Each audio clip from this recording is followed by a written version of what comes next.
you're studying some material, and I asked you to study this relapse prevention paper, read that over, and then read over this here paper about the Bible's teaching on total abstinence of alcohol. So the topic is alcohol. And I'll be asking you questions based on that paper, but what you're going to have to do is take that paper and turn it over, because you can't reference on that. Now you got to go by pure memory. So hopefully you'll be able to remember something. But so we'll go back and forth asking questions. Each person will have an opportunity to answer a question. And if you don't know it, then you simply just lose a point. If you get it right, you get a score up here on the board. So this side over here is the Hatfields, this side over here is the McCoys, and we don't want no actual fighting in here. For the first time in history, you'll be getting along. And but one of you, once again, will win again, and the feud will go on. So before we get to our topic on alcohol, I was thinking this morning of one verse that's extremely important. You know, life is always changing and evolving. Even in the program, sometimes rules will be changing and evolving and getting better. And everyone will have their own separate opinion, whether they like something or don't like something. But this is the bottom line. When the Apostle Paul, before he became the Apostle Paul and he got saved, the first words out of his mouth, when he met Jesus, when he encountered Jesus on the road to Damascus, what's the first words out of his mouth? Lord, who are you? Okay, well, he did say, who are you? So he was religious all his life, but he didn't know who Jesus was. And then once he submitted to Jesus, what did he say? What do you want me to do? Starts with the word what? What do you want me to do? What do you want me to do? A humble submission about turning his will over to God. That we have to maintain. A willingness to be surrendered to God. What do you want me to do? If you want me to obey this rule, I'll do it. If you want me to go here, I'll go there. What do you want me to do? You're now in charge of my life. And then we have to make that statement every day when we wake up. Lord, today, what do you want me to do? It's not about what we want to do, but it's, God, what do you want me to do today? You're in charge of this day. What do you want me to do? And humbly submit. And going through a recovery program, we have to maintain that humility. Whatever you want me to do, you tell me. You'll recover, and great things will begin to occur in your life if you follow that simple principle. Now, the reason why I'm saying that is because some of the rules are going to be changing here. So I'm kind of getting you. Look, everyone has a serious look on their face. Later today in house meeting, there is a slight adjustment we got to make to one of the rules that I didn't know was occurring. So we got to back up a little bit and make an adjustment. And I'll explain later why we got to make it. But I will say this, trust me. Because I've been doing recovery for 30 years. I've seen through trial and error what works, what doesn't work, and what's good for recovery. And the decision that has to be made this afternoon is based on much of what we've been talking about in relapse prevention.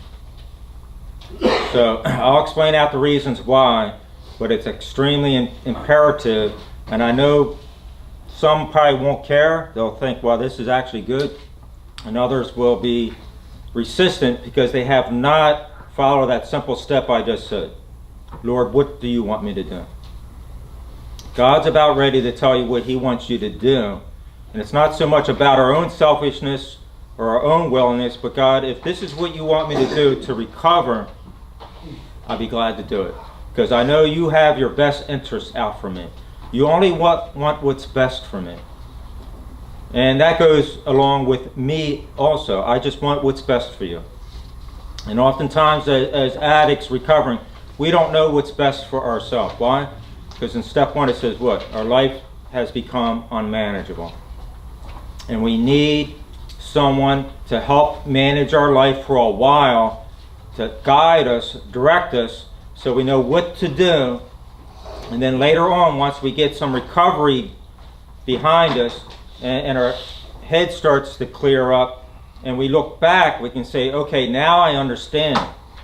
At the time, I didn't quite catch it. But now looking back, I understand the importance of why certain decisions were being made. So any decisions I make, I'll explain out in detail why it needs to be made, what works, what doesn't work, and what advantage it will have on the recovery program and on your future individually. But I can guarantee you 100%, if you stick with me and you do what I tell you need to do, I guarantee you, you will have success in your life. No doubt about it. In fact, it's backed up by a guarantee. You ever buy something and it says, this comes back with a money-back guarantee. This has a guarantee to it. And it's in the Bible where Christ said that he'll give you back, based on your investment into his kingdom, he'll give you back 100-fold. That's 10,000%. So you can't outgive God. God's going to bless your life abundantly if you follow through and learn as much as you possibly can. Now, if I was telling you that I buried $1 million 5 miles from here, and I'm very serious that I actually buried $1 million in a container 5 miles from here, and the first person to get to it, it's yours. And I'm going to tell you how to get it. The question is, would we be sitting back and just listening? Now, I think we'd probably be really trying to actually memorize or write down what I'm about to say, because I give you a couple of roads to take, some signs along the way, and if you miss one sign, you may not get that money. We'd be frantic. We'd be very serious in paying attention to what is being said. And God, in the same way, God wants to give you a tremendous blessing in your life, but you've got to be willing to trust him to get you there. So just keep all that in mind, because it's very important. I want to see each one of you succeed and have a blessing in your life. So it's very important that you don't miss out on what God has for your life. Okay, everybody ready? You think you know what's on that paper?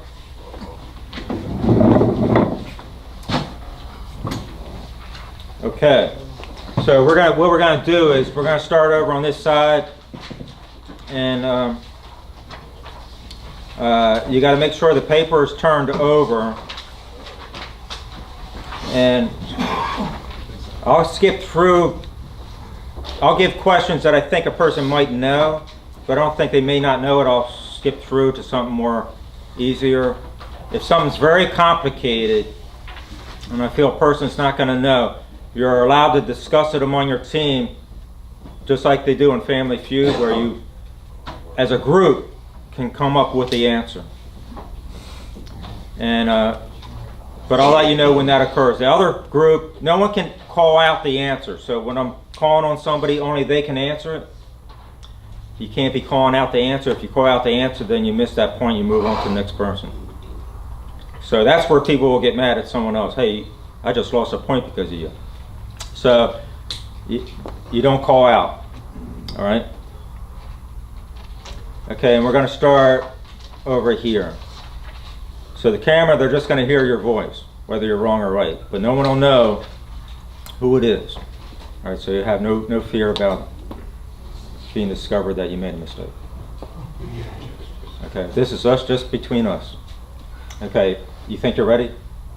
I'm ready as I'll ever be. Okay. In 1 Timothy 5:23, it says, Timothy drank wine for his stomach illness. Is it true or false? False. Think about it. Think about it. Timothy drank wine for his stomach illness. False. You're right. Great. It's not drank. He used. That was brilliant, because I thought that's a trick question right there. That deserves. Where's my marker here? Restart the team. That deserves So we do it on the truck. Point there. Okay.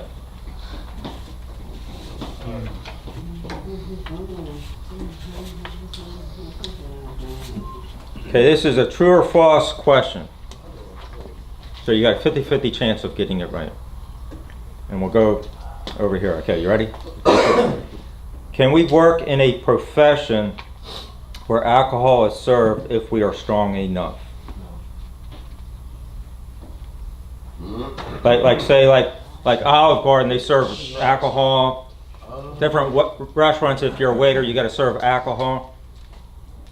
I mean, I would say yes if you have enough time in recovery. I mean, I wouldn't go in there 30 days and be a bartender. If you got like multiple years. Okay, there's a verse in the Old Testament that gives us the answer. Habakkuk chapter 2, verse 15. It's on our paperwork. So based on that recommendation that the Bible is giving us, the answer would be false. So the reason why is it says that it's well to give drink to your neighbors now. So serving alcohol to someone else, the recommendation is that we don't ever do that. So not only should we be divorced from our past, divorced from alcohol, never to pick it up again for ourselves, but we don't contribute to other people drinking as well. And that goes for whether we're an addict or alcoholic. We do not want to contribute to somebody else's drinking whatsoever. That's a standard that we must maintain in our recovery for the rest of our life. That's why we have to be divorced. You know what the word divorce means, right? It's not like, okay, I'm going to divorce you, lady, but you know what? Come back in and live with me. It's not. I mean, this divorce is final. This divorce is a complete separation forever. We don't want this woman back in our life ever because she's a lot of trouble. She caused us a lot of pain and suffering. We're through and done with her. She's done, and off we go. Divorce. So, okay, we're going to come back over here, and next one is in Proverbs chapter 20, verse 1. It's on our paper. What two drinks can cause a deception? It mentions two drinks. Now you can't be thinking about these. You can't be thinking about these modern drinks because there's thousands of them. But here, just distinctly, two drinks. No eye contact. No mouth movement. No, like, making like, don't flap your wings or anything trying to give them an answer. Like there's two. Like, don't do that. Like. I think hold on a second. 2 weeks of cause deception. I guess it would be the beer and wine. You got it. Yes. What did clap like on camera? Because strong drink is equivalent to a beer, and some interpretations interpret it as a beer. So what's the answer? So that is Isn't that the only two drinks they had? basically, yeah. If wine left set for a while, it actually turned to vinegar. It didn't turn into better wine. It actually just turned to vinegar. And vinegar was not real pleasant to drink. So it was even hard for natural grape juice to turn into what we would call wine because it just didn't work real well. The temperature, different things had to be just right, and it just was never half the time just right. So, okay, we're over here. True or false question? Exercise in a cold shower can sober a person up. Negative. That is correct. So, the McCoys get a point. Okay, now we're over here. Let's go with right here. I'm not going to call your name out. Right here. Okay, ready?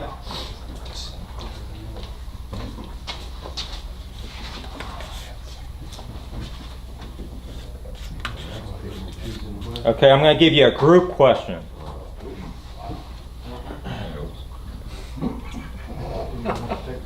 AA says 4 things must take place to achieve sobriety.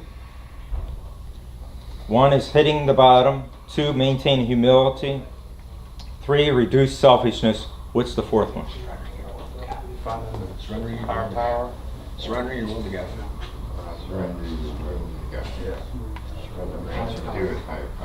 They could be all wrong. What do you think? Okay, surrendering to God. Maybe I shouldn't have let that be a group answer. Sorry, we got it. Give us that. Yes. Okay. Okay, right over here.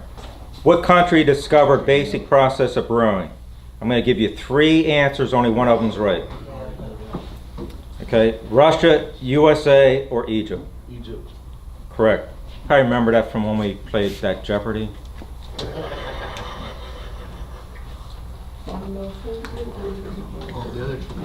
Okay. Okay, let's go here with the guy in the blue jacket. That's how I'll identify you. Like I'll say the guy with the no hair on the head or something. You know, I'll like try to identify you without calling your name. Okay, the guy with the blue jacket. Okay, the word bourbon. Word what? The word bourbon. This is right up your alley because your drug of choice is alcohol. Okay. Okay, the word bourbon for whiskey comes from, is it John Bourbon, the founder? The word means alcohol or Bourbon County. Wow, he got that right on that.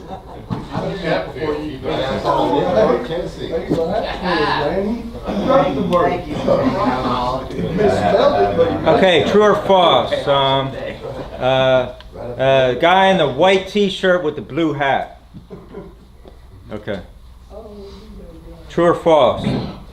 Men have a higher rise of blood pressure than women due to drinking. False. Correct. Yeah, women have much more trouble drinking. Their health starts to fail quicker. They have blood pressure. They have other issues.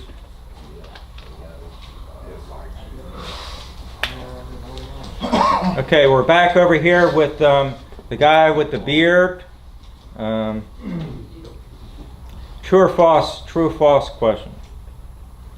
It is okay to drink alcohol if you're on blood thinner medication. Both. That's correct. I think that just takes a little bit of obvious thinking. All right, beer got Okay, this one shouldn't be too difficult. Okay, guy in the light blue hat. Okay. Alcohol use during pregnancy can cause. What do you think it can cause?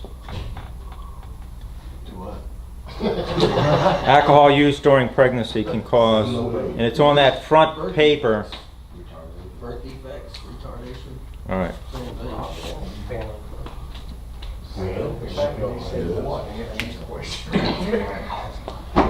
Okay, where are we at here? We're at, okay, yeah. Good identifier. Yeah. Who was the first person to get drunk in the Bible? No one calls it out. Noah. Correct.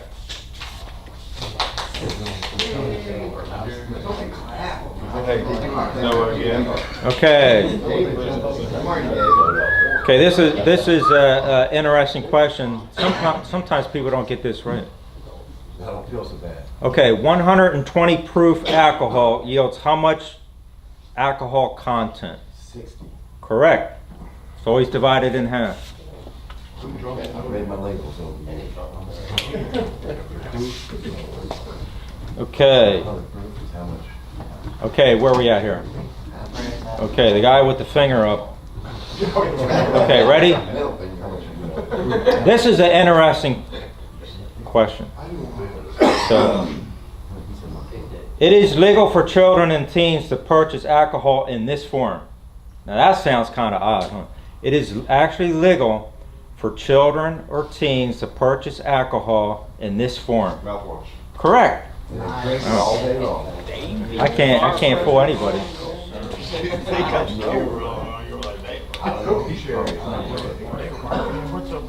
Okay, this is a more tougher one. Okay, so how many ounces of rubbing alcohol can cause death? They got a group question. We just hear- Okay, group question. Go ahead. Eight. 8. Everybody knew it but him. All right. Who wants to ask a question from?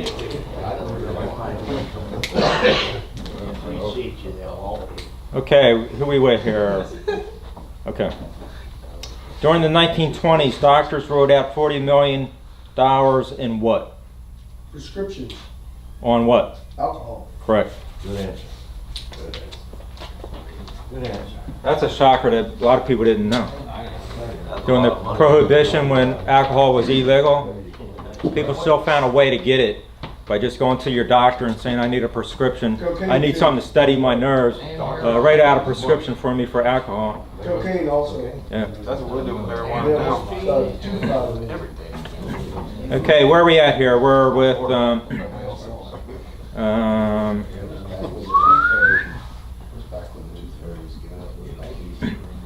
okay, this might be a tough one if you're unfamiliar with the Bible, but we'll give it a try.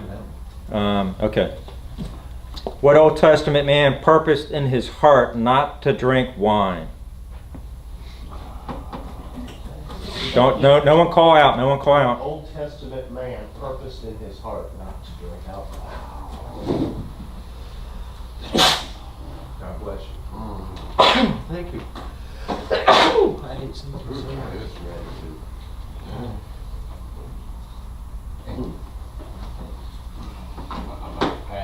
Okay. Let's go over to who's next over here. Okay. Who else? Incorrect. So we get a point, right? No. It was Daniel. Yeah. Daniel, my brother? Yeah, Daniel chapter 1 verse 8. Okay, so we're back over here. Travis, right. Social Security number. Okay, this will take some explanation after. If you get it right or wrong, it'll take some explanation, but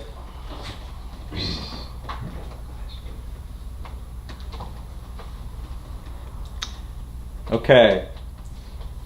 According to the Bible, in communion, can we drink wine that has fermented yeast in it? No. Correct.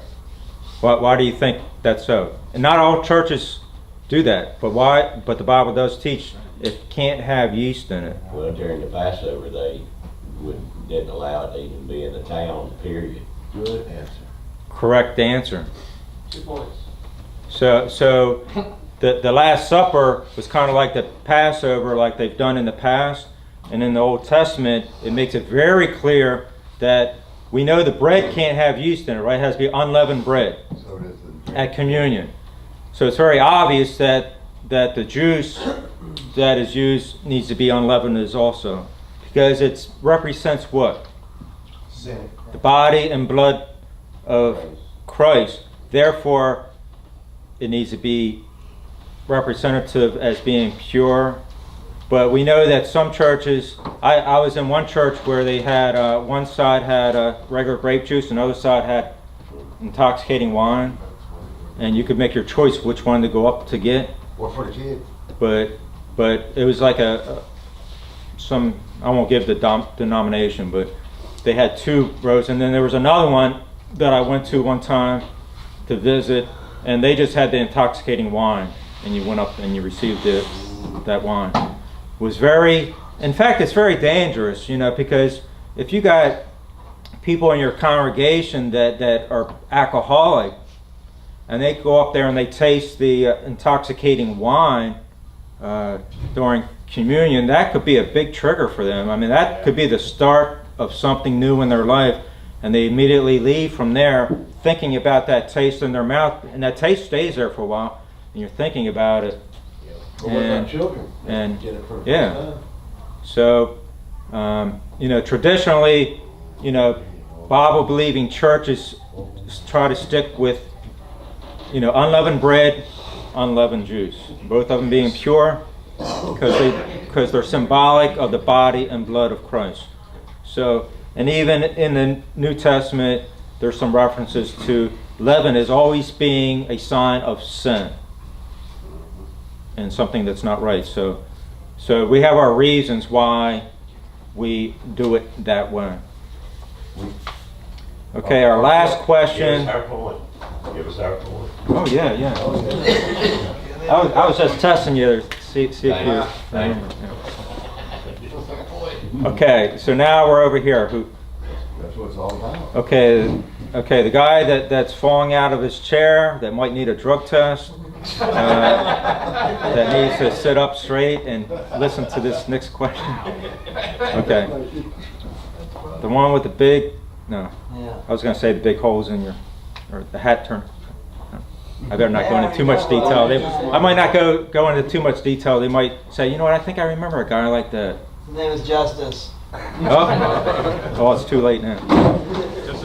Justice Hatfield. Okay, this is an interesting one. If you drink punch spiked with alcohol at a party, what is it called? And it's mentioned in that paperwork. Oh, I don't know. That's what we called it in high school anyway. I remember we used to call it. Who said that? The answer I heard?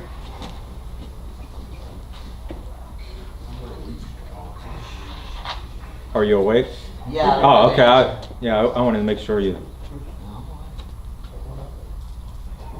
You never did I wanted to that? make sure you didn't have a stroke there. I was like Come on, man. concerned there for a minute. I don't know.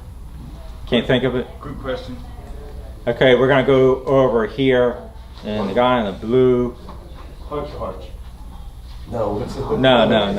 Hey, Ron, this is over No, here. no, it's on the paper. It's on the paper. That's wrong. Okay, Can you repeat the question again? Well, no one's giving you the answer, are they? No, I mean, if you drink punch spiked with alcohol at a party, what is it called? punch. No. I think he means the act of drinking spiked punch. No, it's on our paper. It's called, okay, this is what it's called, a lapse of judgment. Oh, wow. It's on our paper. So in other words, we can't say, well, I didn't know. It's a lapse of judgment. We have to be aware of everything that's occurring in our life. If we go to the doctor and we come back and say, the doctor gave me something, and I found out afterwards by the nurse that the doctor gave me a shot of morphine, well, that's a lapse of judgment because nothing should enter into your body without asking questions. You ask doctors questions. You ask nurses questions. One time I was in the hospital and they came in and said, here, take this and here's your water. And I asked a question, what's this?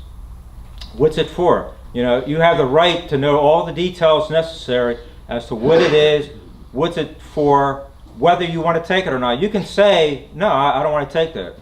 And they might say, well, you got to take it. Well, no, you don't have to do anything that you don't want to do.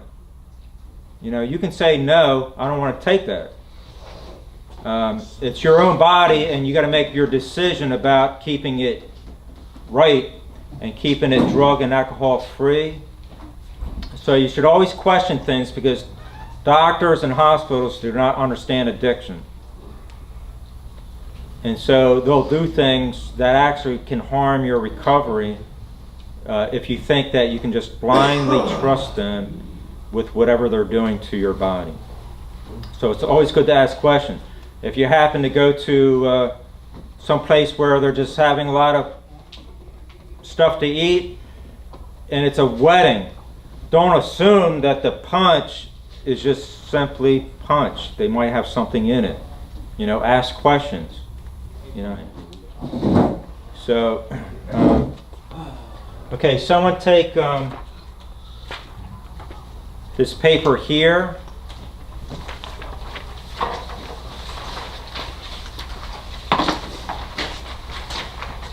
And on the left side it has 4 important statements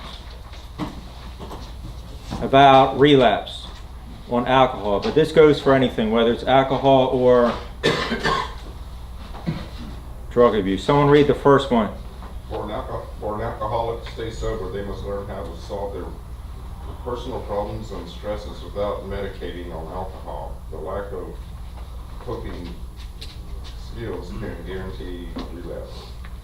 Okay, what do you think about that from your experience? What do you think about that? True. Have you learned anything new in how to cope with very difficult stress and circumstances? You can medicate on something else besides alcohol, and you won't stay sober. Correct. So all the things that life can throw at you, there's a lot of disappointments, a lot of problems, a lot of things that can occur, and we drink our drug in order to cope with a lot of those stresses. It's a way of escape, and people use a lot of ways to escape from the stresses and pressures of life, but we prefer alcohol or drugs as a way of escape more than any other method. So the question is, next time around when stresses and troubles hit our life, what have we learned that's new, that works for us, that's going to keep us not resorting to alcohol or drugs during stress? Anybody came up with something that has actually worked for you? That's what we were just talking about that last night in AA. Just the last time I just went to God and asked God's guidance and what He would have me do through the whole thing. That was the first time in my life I'd ever dealt with this situation that stressful without resorting to alcohol or drugs. And that's how I just stayed close to the Lord and sought the Lord through the whole thing, and it worked out good in the end. And I didn't have to have alcohol or drugs. The reading the Bible does. So you learn to trust God with life's circumstances. Bottom line. Pouring out to other people. Talking to other people, that's very important. That you have other people to share. I talk to a fault, as you guys well know. I'll talk and talk. I'll talk to you guys. I'll say, look, I'm having a bad day. This is what's happening. I'm not afraid to talk about things I go through. And sometimes I may do it too much. I talk to too many people. But that's the risk I got to take in order to try to cope with things. And if we're too afraid or we can't trust or whatever reasons excuse we may give, it actually can cause us more harm than good. We got to talk. And He already said it. He already said it. I still didn't. He already said it. Oh, he already said it. Okay. Have accountability partner. I mean, talking to other people. Accountability. Having somebody. Okay, a real close friend, someone that can give you good advice. And you do got to pick the right person, because what does Psalm 1 say? Blessed is the man that walks what? Not in the counsel of the ungodly. So you don't want to have you don't want to find someone that's just going to give you bad advice, make things worse for you. You don't want someone to say, you know what, like Job had all his friends, right? And they gave him advice, and his wife gave him advice too. And one of them gave what advice? Why don't you just curse God and die? I mean, what kind of advice is that? Might have been his wife. It was his wife. Yeah. Why don't you curse God and die? What kind of advice is that? Bad advice. And what was Job leaning on? He went through everything you could imagine in a very short time. It says, as they were speaking, this happened, and as they were speaking, that happened. So those events in Job's life happened like in one day. Like he just was getting bad news upon bad news, and that's enough to break anyone down rapidly. One bad news is enough, but to hear it before you got a chance to digest that one, someone's telling you, okay, now this happened, and then this happened. He lost everything he had. He had lost his health. He had boils. He's sitting and he's like homeless, and he's scraping boils off. And he said, look, I came into the world naked, I'm going to leave naked. So whatever the Lord gives, he said, blessed be the name of the Lord, because he gives and he takes away. And so he was trusting God's sovereignty in his life. And then at the end of his life, what did God do as a result of his trust in him? What did God do for him? Give him back everything and more. He was the most wealthiest man at that time. God gave him back far more, and he was already wealthy at the time before he lost everything. Now God said, I'm going to give you back everything. So God gives us the power to gain wealth. And God can give you opportunity of your wildest dreams. He can make good things happen in your life. And whatever God gives you, be content and happy with it. Because if we're dissatisfied, complaining continually, and unhappy and miserable, and we are greedy and we want more and more and more, usually God's not going to bless that mess. But if we're content, and in the New Testament it says godliness with what? Contentment is what? Great gain. Being content and satisfied and thankful for what God has given us, God will continue to work in our life. But God will do far beyond you could ever imagine. If you trust him, things can happen in your life that you never thought would ever happen. But you've got to do it God's way. And one thing he wants you to do, to the best of your ability, is complete out this program. Because it's in Scripture that when you start something, he expects you to complete it. Because as addicts and alcoholics, we are poor, what? Finishers. We start a lot of things in life, and we finish nothing. Finish the course. And we may have started 100 things, and we can boast and say, well, I did do that and finished it. But most everything we start and we don't finish. I had to take my GED test because I didn't finish high school. So I had to take a GED test. It took me 3 tries before I passed it. And I'm glad I finished that out, because that was the foundation to what God had planned later on. If I would have never taken that step, nothing else would have happened. I probably, who knows where I'd be, what I'd be doing. But God blessed me because I made that first initial step to say, hey, I see the value of it. I've got to get this straightened out. And I remember going and taking the test, and I failed certain parts of the test, went back and retested again, and failed again, and you only get 3 tries, and after that they call you an idiot. You can't, they didn't give you another try after that. 3 tries and you're out. And so the 3rd try, I passed. And I thank God that I passed. So in those days, my weak area was English and literature on the GED test. I just couldn't get it right. And in school, I got all D's and F's in that. But I kept learning and trying to learn. And the Bible helped me out a lot, because I learned sentence structure by reading the Bible. And I read it a lot, so I started to learn, and I started to see how things were written. And I started to pick up on things, and then I just passed that GED test and got that high school certificate.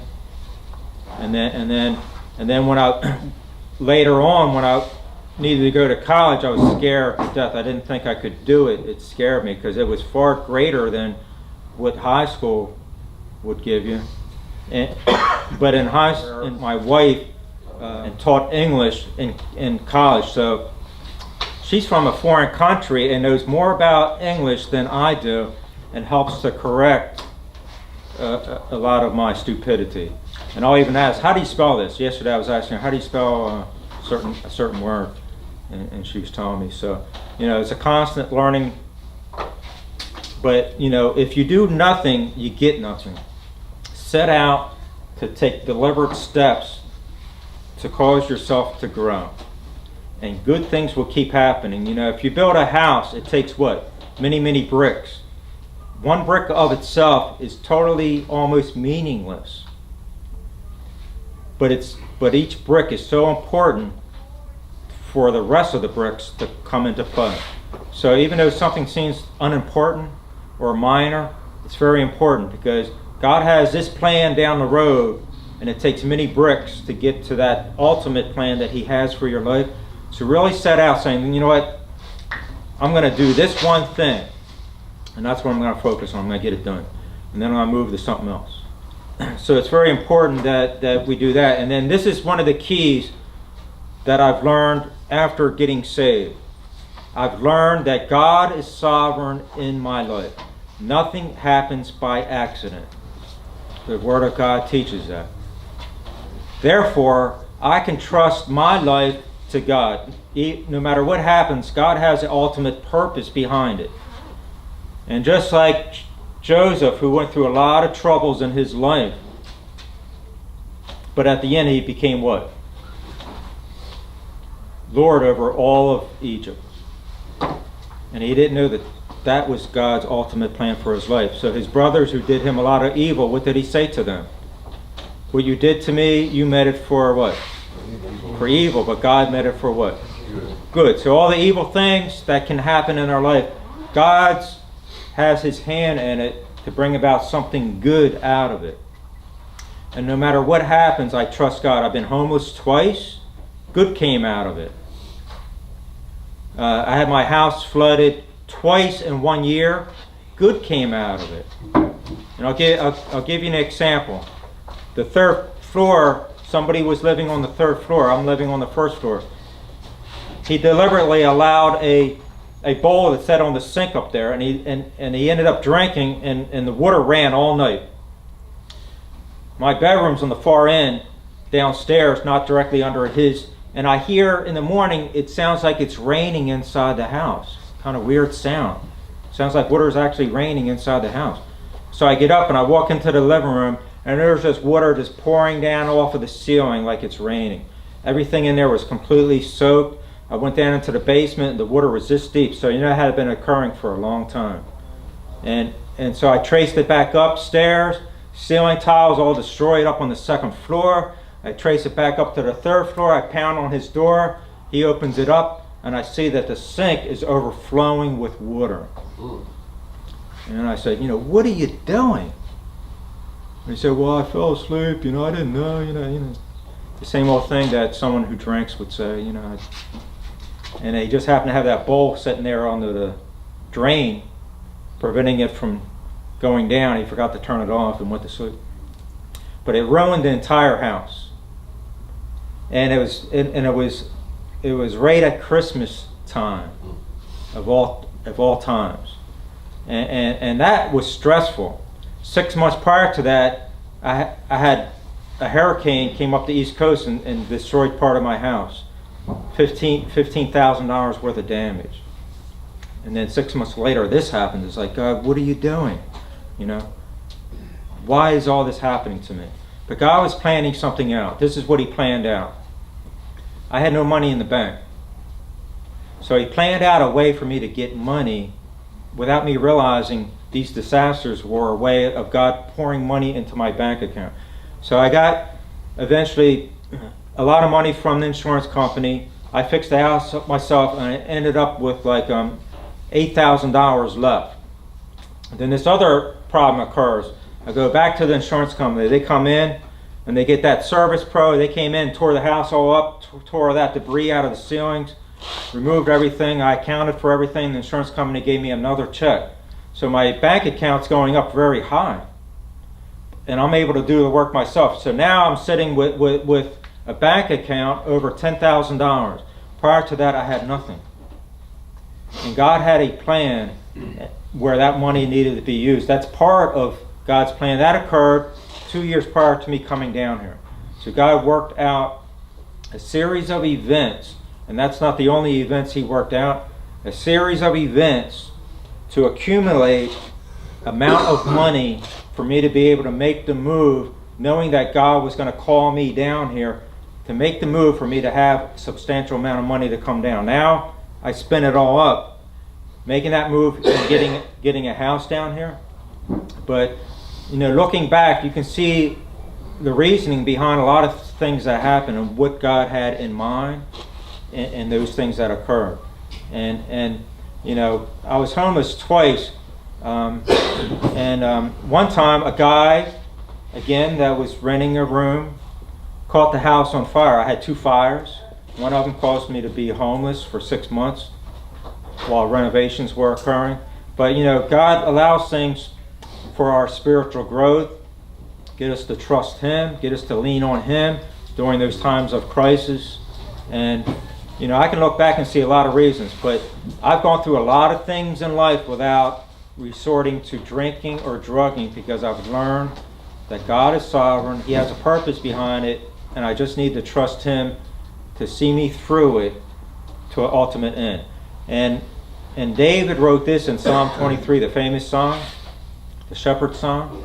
At the end he says this: "Surely goodness and mercy will follow me all the days of my life, and I'll dwell in the house of the Lord forever." In other words, his ship has come in. He said, my ship has come in, and I'm going to sail this ship off into the horizon. Why? Because God will see fit that goodness and mercy, it's going to just trail me the rest of my life, and all I got to do is lean back and rest and trust God on this trip that He has, this trip of a lifetime. So God does great things for those that are His children. And you can trust in His sovereignty in your life to work out something good in your life. But if you are not saved, then you're outside that realm. It says that when we get saved, we're translated into what? The kingdom of His Son. Prior to that, it says we're in the kingdom of darkness. And no good thing comes out of being in the kingdom of darkness. We need to be translated into the kingdom of His Son. When we're in that kingdom, then God takes control. He's working things through. And it might appear to be like natural occurrences, but God is working it through. It says the steps of a good man is ordered by God. So even though we're randomly walking down the street, walking here, walking there, God is ordering our steps, and the timing is always perfect. Within 5 seconds, a $6 million ministry came into existence within a 5-second decision. That is perfect timing, and I had no idea that day that God was about to do something very unusual.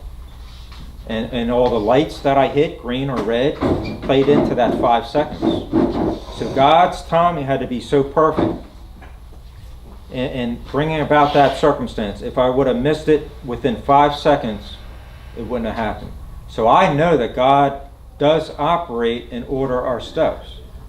And He plans out. When you go looking for a job in phase 4, God will go before you and He'll plan out some set of circumstances and opportunity to make it happen.